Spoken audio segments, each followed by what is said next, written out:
Hi everyone, Sandy Ingram here, your hostess at Budget Retirement Options. Today we're going to talk about steps that you may want to take if you are planning on moving to Mexico, one of the Caribbean islands, to Europe, or wherever during your retirement. The first thing you want to do is start preparing 5 years out, meaning 5 years before you're actually going to move. Now, if you're going to keep your home and rent it out or give it to the kids to live in, that's a little different.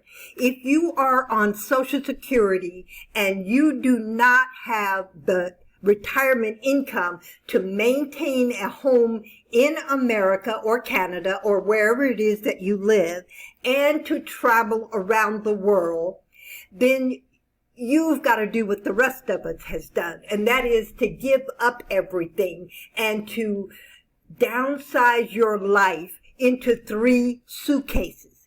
This is going to take you 5 years because it's going to take months and months of adjustment, emotional, mental adjustments. While you're doing your adjusting to the downsizing and getting your life to fit into 3 suitcases, and that's only for now, because after you start your travels, your retirement journey, you're going to need to reduce it down to a backpack and 2 suitcases. But right now, let's leave it at 3. The first thing you want to do is pay off all your debts. You cannot go into this Social Security retirement, traveling the world scenario with debt. So you've got to get rid of all of your debt, all of your credit cards except for the airline credit cards. That's tip number 3. You want to keep your airline miles cards and you want to spend and use them each month. You want to pay them off at the end of the month and then turn around and use them again. You want to build up at least 60,000 to 100,000 miles. That's all. You just want to build those miles.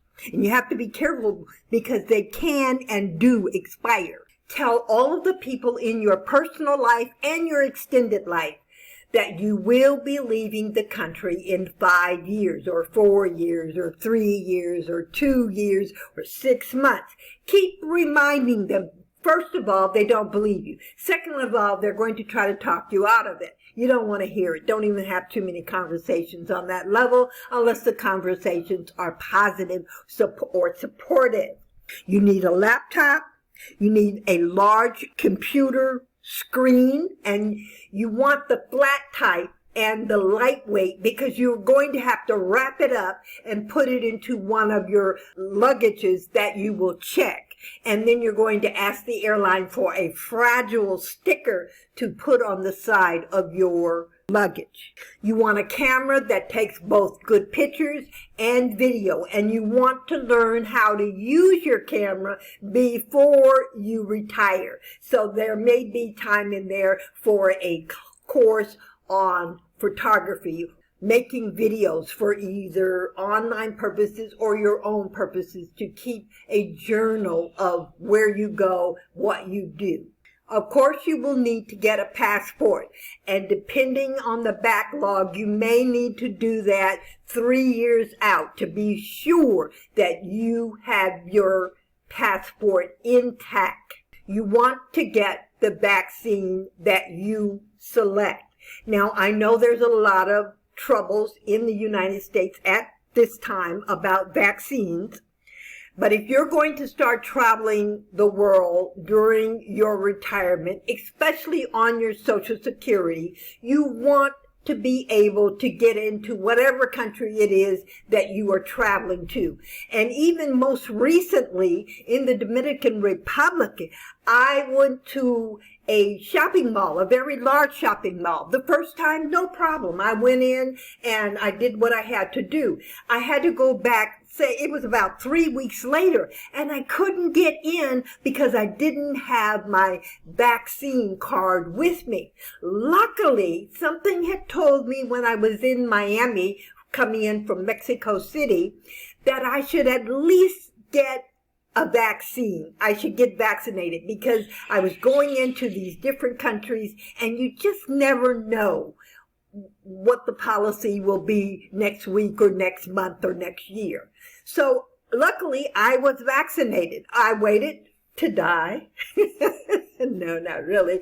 I expected maybe that I would get a little ill or sick, but the only thing I experienced was a headache, and boy, it was a serious headache, but I was able to maintain, and I was able to enter the Dominican Republic without any problems. However, when I went back to the shopping mall, I couldn't get in without showing that I had been vaccinated. And I needed to get in because I needed to go back to the cell phone company to have them unblock the new cell phone that I had purchased in the Dominican Republic. So yes, it was a fairly serious visit. It wasn't just to buy something, but I did also need to buy a smaller piece of luggage.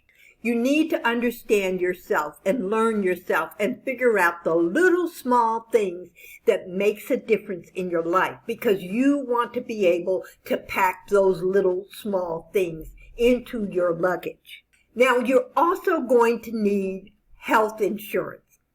Now, I know, you have Medicare, you think, okay, no problem. Yes, there is a problem. Medicare will not cover you when you are outside of the United States. So you're going to need to shop for an international travel medical insurance. There is a link in the description. It is a travel medical insurance company that hundreds and thousands of digital nomads use, and we use it because it is affordable and it covers just about everything. Yes, it has limitations, but however, if I'm in Mexico and if I were to get ill and I needed to return to the United States rather than to be admitted to a hospital in Mexico, travel medical insurance would provide air ambulance for me to return to the United States. This is the kind of travel medical insurance you want to have. Now, it's about $42 for 1 month, but that's for the younger set, the younger digital nomad. You're an expat that will be traveling the world probably much slower than the digital nomad, and your age is much higher. So therefore, the rates will be higher for you. Now, for me, I learned early on that I need to always carry in my checked luggage, I need to carry one very sharp knife because I prepare my own meals. That's part of my contract with myself to be able to afford traveling the world slowly on Social Security. Yes, I earn extra money online, but you know what? You never know what's going to happen online. So I don't really like to include my online income into my basic monthly budget, if you know what I mean. I also carry a small amount of spices in my checked luggage. They will ask you, are you carrying any foods, etc., etc., etc. And of course you need to answer honestly. But honestly, I do not consider spices to be food. They are spices. You want to use packing cubes. This way you can pack an unlimited amount of clothing or necessary items, although I highly recommend that you do not, because if your luggage is overweight, you could end up paying $230 like I ended up paying when I left Miami to the Dominican Republic. American Airlines charged me $230, $100 for the luggage itself and another $130 because it was overweight. She said it would only be $200, but when I looked at the credit card, the debit card, it was $230. So I don't know what happened there. I didn't ask any questions. I was just glad to get to where I was going. That is one of the reasons I had to get into the shopping mall and buy a smaller luggage. If you are American or British, they will always be nice to you as far as I can tell. They've always been nice to me. Please know that you are not loved in every country that you will visit, my country or my country's politics. However, when they go home at night, they have no obligation, many of them, to you or your country. So you want to always stay in alignment with yourself.